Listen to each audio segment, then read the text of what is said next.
I will be embarking on a journey to summarize and break down the plot of every single MCU movie. So you and I today are going to pretend that it is indeed 2008 and we're sitting down to watch Iron Man for the very first time. Our scene opens in the back of a military van in Afghanistan. Amongst the soldiers in this Humvee is a man in a suit.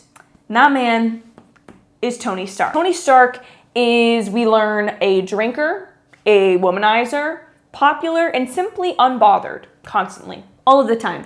Look at him. Does this man look like anything bothers him? Although he has this kind of important attitude about him, everybody likes him. He's charismatic, people get along with him. As Tony poses for a photo with a soldier, the Humvee in front of them explodes. All the soldiers rush out to attack the situation, find out what's going on. And as Tony is trying to escape this Humvee that is now being shot at from enemy forces, he runs out and finds himself in an absolute war zone. And right next to him lands a weapon with his own name, Stark, plastered on the side of this bomb just before it explodes. Very action-packed opening. So let's go backwards in time. So pause on Tony being kidnapped here. Tony is in a state of limbo currently, but we're back a couple weeks earlier, all right? So we meet Obadiah Stane. Obadiah Stane is the Chief Operating Officer of Stark Industries, which you might notice that Obadiah's last name is not indeed Stark, but Tony's is. In terms of importance, you know, he may be COO, but they're still Tony. Stark Industries was started by Howard Stark, Tony Stark's daddy, okay? Daddy issues, if you're curious about a movie with them, this guy's got them. It is a weapons manufacturing company. Who works with the weapons manufacturing companies in America? The military. So we're introduced to Tony's best buddy, James Rhodes, aka Rhodey, who is an Air Force colonel. All right, this is important later in the film. Tony is not just a Nepo baby, although he is indeed one of our favorites, in fact. He is an MIT grad, and he took over his father's company at the age of 21, despite the fact that Obadiah Stane was at the time the chief operating officer and therefore primed to become the next CEO of the company. Tony took that spot. Basically, what I want this Nepo baby picture to paint for you is that Tony Stark, if you're not really getting his persona yet, because again, you're not watching the movie, of course, Tony is like Kendall Roy from Succession, but a lot more confident and just has way less anxiety about everything, okay? That's the best way to describe Tony. Although Tony is an MIT grad, he is indeed kind of stuck with that Nepo baby title, whereas Howard Stark worked on the Manhattan Project, which if you've seen the recent Oppenheimer film, in this fantasy universe, Howard worked on that project with Mr. J. Robert Oppenheimer himself. We additionally meet Happy Hogan, who is Tony's personal assistant and security officer. And then we also meet, just to get you kind of introduced and acquainted with most of the photos on this board, we meet Jarvis. Now you might be confused because there's two photos associated with Jarvis. So Jarvis is an AI that basically runs Tony's home. So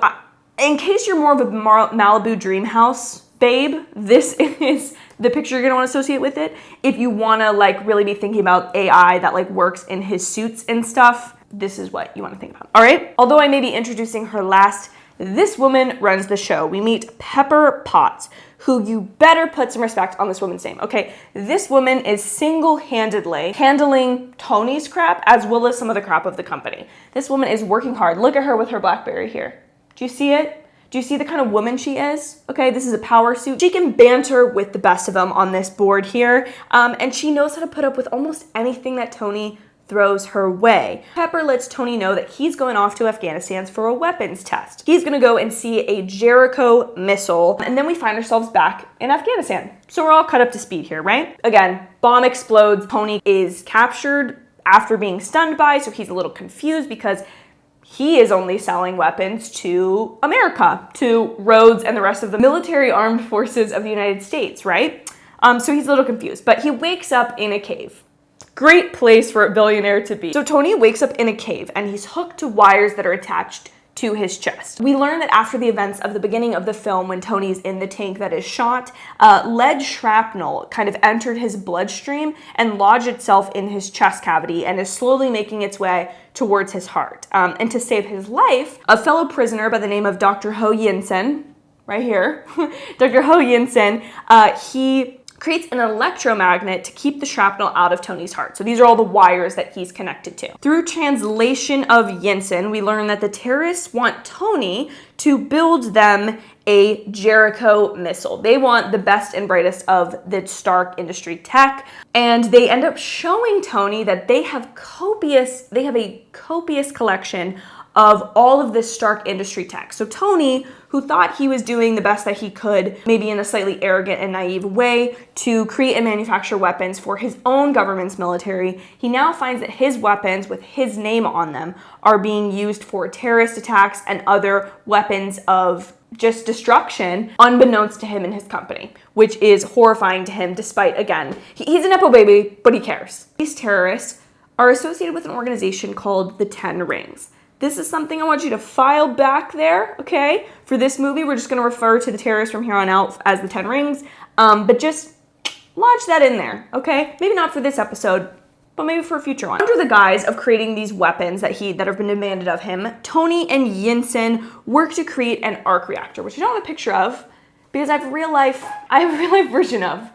This is the arc reactor. There is a arc reactor at Stark Industries that kind of creates a clean power source that runs basically everything they do there, but they're trying to make a smaller version in this cave. Yinsen and Tony start to make that arc reactor so that they can power a suit of armor to hopefully leave the cave and kind of escape to freedom. They also want to use this to replace the electromagnet that is in Tony's chest to keep him alive, because currently there's just a car battery hooked up to him, and they're kind of like, there's not a lot of mobility for someone who needs to go back to being a billionaire. The terrorists begin to suspect through their security cameras and spying on Yinsen and Tony that they may not be making the Jericho missile that they've requested. So they go in to check on him and basically say, like, hey, if you don't want to be tortured and killed, you have about 24 hours to complete this thing. Like, we're not giving you any more time, no more of this mumbo jumbo. So the next morning, Tony assembles the pieces of his suit of armor to create the Mark I Iron Man suit.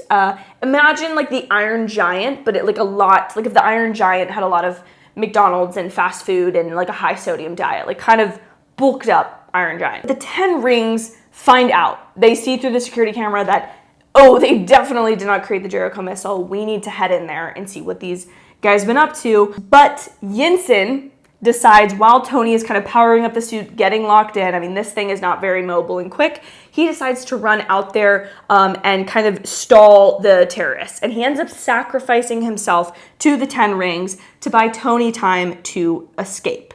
Tony escapes the cave after hearing that Yinsen's last words were not to waste his life.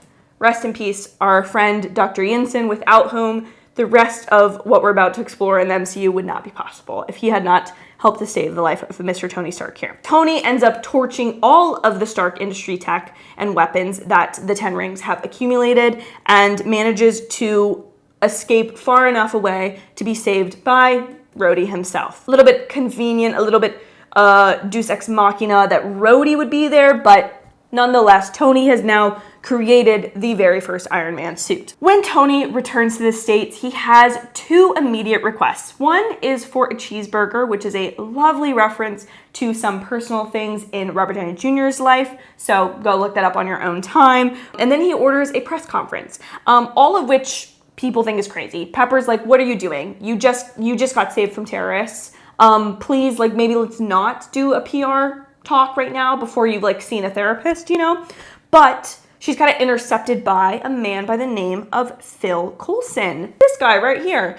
Phil is from the Strategic Homeland Intervention Enforcement and Logistics Division, which, geez, is a mouthful. Pretty much exactly what Tony says to him. And he asks for a meeting with Tony about the means of his escape from the Ten Rings. Pepper is obviously like, can we do this another time? And Tony, of course, is focused on his cheeseburgers and his press conference. So Phil kind of like accepts the rain check. At the press conference, Tony states that Stark Industries is going to immediately shut down weapons manufacturing, which super freaks out Mr. Obadiah over here because he's been like running this thing and he just sees Tony as some kid immediately making company orders. Like, what's going on? This is too much. Nobody's really having it. Everyone is like up in arms about this, but he's Tony Stark, so his word kind of goes. He basically explains that the weapons he's discovered through being kidnapped are being used against American soldiers, and he feels the best thing that he can do is to shut this down effective immediately until they can find a more productive method of weapons manufacturing going forward. Obadiah immediately tells him, "You are destroying the company, tanking the stock value. Can you just lay low? Can you just go back to the Mojo Dojo Casa house and just chill? Just let Peps take care of everything. Let me run the company. You and Rhodey can chill like the bros you are, talk about your hard times, and like, let's just chill, okay? Like, let's not get the stockholders upset at us." But of course, back at home, Tony is doing no such thing. Tony, now with the arc reactor tech, it's a little bit rudimentary because, of course, he did make this in a cave while kidnapped by terrorists. He asks Pepper to help him replace his arc reactor in what is easily one of the most hilarious and charming scenes in the MCU, while also establishing kind of the level of relationship that these two have. Beyond a business relationship, there's a level of trust and lack of boundary between the two that we haven't seen with anyone else. And it kind of forms a foundation of their relationship going forward. So I really love that scene. It's a fun one. After the replacement is done, Tony begins to work on a improved version of the Mark I suit. And very originally, it's called the Mark II, the Mark II Iron Man suit. And as this is happening, we cut back to the Middle East and we see that the 10 Rings have found the exploded scraps of the first Iron Man suit. Which is not great, Bob. Not great at all, because now they can maybe try to retroactively figure out how indeed Mr. Tony Stark escaped from this cave. But Tony, again, chilling like a villain back at home, he takes the Mark II for a test ride to great success, and he comes home with a gift from Pepper. He had told her to dispose of the old arc reactor, but in a friendly, possibly more than friendly joke, Pepper puts the old arc reactor in a case enclosed with the caption, "Proof that Tony Stark has a heart." Again, something to file away for later. Tony is then kind of, hanging out in his garage basement, and he hears that there's a Stark charity gala going on, and he's like, that's my name. I didn't get an invite for this. That's a little strange. So he decides to just show up, because again, if Tony Stark is anything, it is chaotic and dramatic in every possible way at any possible moment. He again runs into, Mr. Phil Coulson. This guy we can't shake him. As Tony is kind of trying to kick Phil away, he notices Pepper in a beautiful dress, just absolutely charming him. He can't focus on anything else, and he goes over to talk to her, and the two almost kiss. Very exciting stuff. Almost kiss. However, Pepper steps back and is like, "Listen, I like you. You're a friend of mine, but I don't want to just be the girl that kissed the boss." Pepper knows that she's not a Nepo baby. She can't just get away with what Tony can in this man's world. And so she kind of rejects him a little bit. Tony goes to get the two drinks. And when he's at the bar, he finds out that there was a military attack in a small town near where Tony was kidnapped. Apparently, there's all this kind of rumors about Stark weapons being used in this attack. So Tony, despite the fact that all the weapons are not being manufactured, he's a little concerned now that maybe there's something going on under this table that I don't know about. So he goes to Obadiah, say, "Hey man, you told me to lay low. What exactly is going on with this company that you said you're fine running?" Obadiah does not immediately reject the concept of double dealing, kind of poses for a photo op with Tony, basically says that he has filed an injunction to freeze Tony's power at the company and kind of potentially kick him out. Again, the parallels to Succession in this movie and the Iron Man movies in general. If you're a Succession fan, this is for you. Tony then learns that the 10 Rings were responsible for the attack in the nearby village. Immediately upon learning that the 10 Rings is responsible for this attack, Tony takes not the Mark I, which is in the hands of the 10 Rings, not the Mark II, which we know works, but in a new and improved Mark III version that's painted. This is where it's at, okay? This is Planning the Black Sabbath, turn on the AC/DC. We're headed to Afghanistan to get some stuff done. In Afghanistan, he manages to find Jericho missiles that are being held by the 10 Rings, destroys them, and frees a bunch of captives in this nearby town. Absolutely just shows off this power of the Mark III Iron Man suit. Naturally, because he's entering no-fly zones, triggering a bunch of alerts, people in the Air Force, including Rhodey here. Rhodey ends up calling Tony on a hunch. This man trusts a gun instinct, that's for sure, and goes, Tony, what you up to, man? What's going on? I know that you made that suit to escape the terrorists. What's going on, dude? And basically learns that Tony is the lunatic in this suit of iron, just flying around, doling out vigilante justice on an international level. Tony and Rhodey basically calm the situation down, and Tony heads back home, and Rhodey's kind of telling him off. But now we're back in Afghanistan, okay? Because although the weapons have kind of been diminished at the 10 rings, they're still out there. And we see somebody pull up for a meeting with the 10 rings, and we're like, okay, we're gonna figure out what's going on here. Who steps out of the car? But this man, Obadiah Stane, steps out. He steals the original suit of armor that they have captured. He kills the leader of the 10 rings and kind of destroys anything that's there. He's like, I'm taking this tech back. Peace out. Our deal is done. And we're like, you had to deal with them. What's the matter with you, dude? Like, you're a bad dude. Just under our noses this whole time. Back in LA, Pepper, alerted by Rhodey that Tony's off his absolute rocker, flying into military zones in his homemade Superman suit. He basically threatens to quit. And Tony is like, my life would fall apart if you didn't run things. Like, I don't know how to do anything. Basically, I need you here, and you're the only person that understands me. It's like kind of a sad moment because you realize this guy has no one beyond Rhodey. Pepper is like all he's got. Explains how upset it was to see his own name, his own father's legacy, his family, company being used to harm the very soldiers he thought he was protecting. And he feels the need through the Iron Man suit to right his wrongs, to kind of help out where he can in this world rather than being a billionaire sitting in his Mojo Dojo Casa house. And Pepper kind of agrees that she's willing to help right his wrongs. So Tony kind of fills her in that hey, Obadiah's up to some sus stuff. I can't figure it out. Can you help me since I'm kind of locked out of my own company right now? So Pepper agrees, and she sneaks into Obadiah's office over at Stark Industries. Pepper manages to find ghost files that prove what we have seen firsthand, that Obadiah is double dealing under the table with the 10 Ring terrorists, and manages to find plans for a Mark I suit under the Stark Industry name. So Obadiah, while he's been telling Tony to lay low, don't worry, dude, just don't bother the stockholders, he's been working on a suit of his very own. And then we find out the most damning evidence of all. There's video that has been sent to Obadiah, get ready, telling us that Tony's kidnapping was no accident. Obadiah Stane himself paid the 10 rings to kidnap Tony Stark in hopes of getting rid of him, in hopes of taking over the company, in hopes of double dealing weapons under the table. I know. Take a moment, breathe, sit down. I know this is shocking. And in this moment, of course, as Pepper is realizing all of this, Obadiah, of course, comes into his office and is trying to gaslight Pepper into admitting Tony's crazy. He's suffering from PTSD, that he needs help, that he's not fit to run this company. But in trying to gaslight Miss Pepper Potts, what Obadiah does not realize is that Pepper Potts, this woman with her BlackBerry right here in this power suit, she is the queen of Gaslight Gatekeep Girl Boss, okay? She invented Gaslight Gatekeep Girl Boss. So she manages to talk her way out, escape with the drive, with the ghost files, with the plans, with the proof that Tony was kidnapped by Obadiah's own dirty money. As she gets to the lobby, is trying to get away without being apprehended, she runs into Mr. Phil Coulson again, who manages to escort her out. And Pepper is kind of like, hey, I know you say you're from this important government agency. Can you come help me out? Because I'm pretty sure that my boss is about to potentially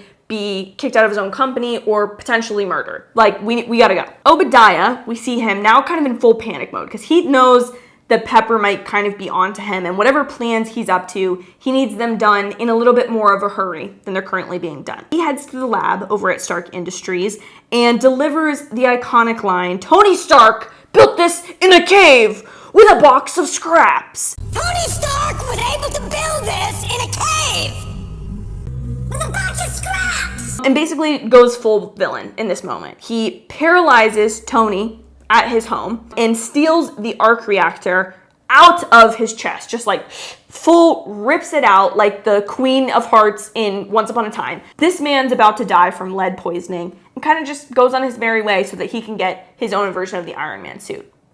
We assume to sell and weaponize for the good guys or the bad guys, basically whoever's going to pay more, right? Despite being near death, Tony ever persistent, crawls to his basement lab garage and smashes the proof that Tony Stark has a heart keepsake that Pepper made him. He pops that puppy in there. Realizing Obadiah's plan, he manages to head over to Stark Industries to try to stop Obadiah, who has built a even bigger, like if the Iron Giant is a baby, imagine the Iron Giant's daddy. And that's the suit that Obadiah has now made. Tony has to go and kind of fight him in the Mark III suit here. And while Tony's tech should be superior, he's operating on an older version of the arc reactor, right? That's the first one that he made. So this suit now obviously needs more power, so it kind of levels the playing field between this giant kind of clunky monster thing with Tony's like lower powered suit. Tony manages to lure Obadiah and his Ironmonger suit over the arc reactor at Stark Industries that powers everything, and he gets Pepper just in time to override and shock the system,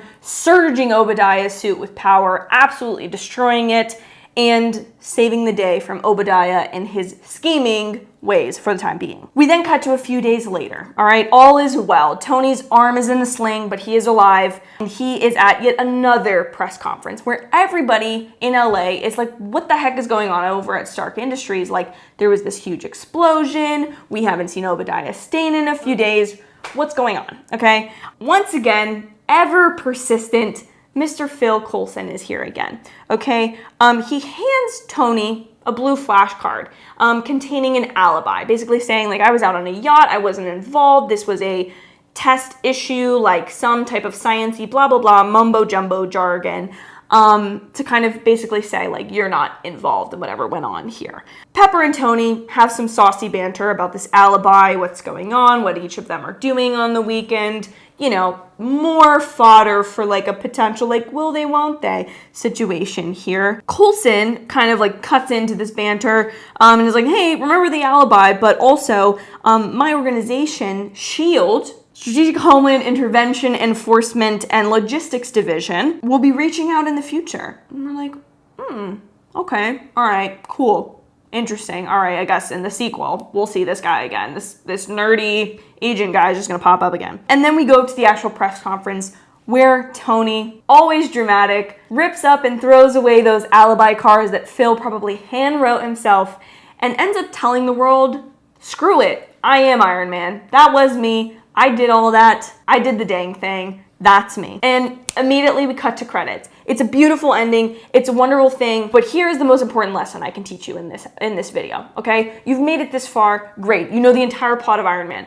But you're not done yet. You were never done in a Marvel movie when the credits roll, all right? We have our intro credits, which might be kind of artsy. And you're thinking, I really gotta pee. I'm hungry. I wanna go home from the theater or like turn the TV off. But you do not. You stay sat while the credits are rolling because Marvel has post-credit scenes, and these post-credit scenes are incredibly important for the future of the movies, for your comprehension, okay? They also get you usually pretty hyped about what's about to come. So, okay, we're sat, we're seated, thank you. We're back at the Mojo Dojo Casa house, the Malibu Tony Stark dream house, okay? And Tony is walking in, presumably after the press conference, into the dark mansion. Like, Jarvis, come on, buddy, can we turn on the lights, please? But he sees a foreboding, shadowy figure. And you might be thinking, that's a bald figure. Is Obadiah back again? But we meet a man by the name of Nick Fury. He's got an eye patch. He's Samuel L. Jackson. That's all you need to know from now, other than the fact that he tells us he's the director of S.H.I.E.L.D. and he'd like to talk to Tony about something called the Avengers Initiative.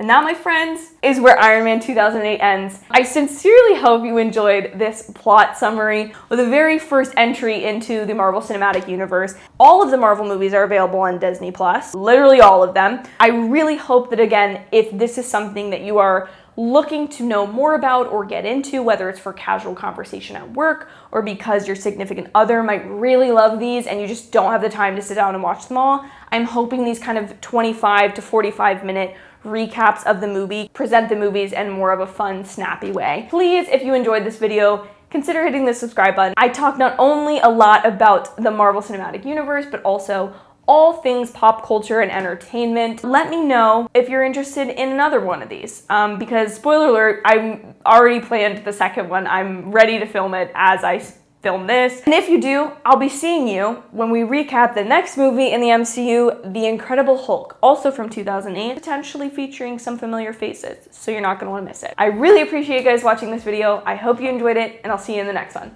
Bye, guys.